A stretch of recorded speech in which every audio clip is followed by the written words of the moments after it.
કેટલાક જિલ્લાના એસપી અને કદાચ મોટાભાગના જિલ્લાના એસપી એ પોતાના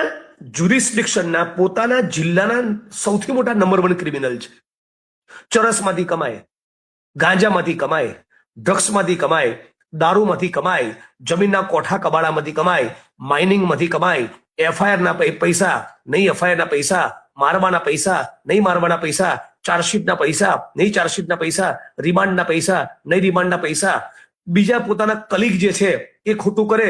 એની અંદર પોતાના પર્સન્ટેજના ટકાવારી, ઇલીગલ માઇનિંગની સાઇટો મંજૂર કરાવવાની, જમીનો ખાલી કરાવવાની, તોડબાજી કરાવવાની, અનેક પ્રકારના આંકડા અને મટકાની ગેમો રમાવડાવવાની, પોલિટિશિયન્સની ચાપલુસી કરીને એમના પાપમાં ભાગીદાર બનવાનું, હવાલા પાડવાના પૈસાના, પોલિટિશિયનના પૈસા ટ્રાન્સફર કરવાના, પોતાની ભ્રષ્ટાચારની કમાણી એની જે રકમ છે એના હવાલા પાડવાના, એ પૈસાનું હવાગમન કરવાનું, પંચાયત અને મહેસૂલના બીજા અધિકારીઓ, ટીડીઓ, ડીડીઓ, મામલતદાર પ્રાંત એ ખોટું કરેલું હોય એની કરપ્શનની મેટરોમાં ભીનું સંકેલવાનું, એસીબીને કોમ્પ્રોમાઇઝ કરવાની, ઉદ્યોગપતિઓની ચાપલુસી કરવાની. આજે કેટલાક એસપી એ જિલ્લાના નંબર 1 ક્રિમિનલ બની ગયા છે.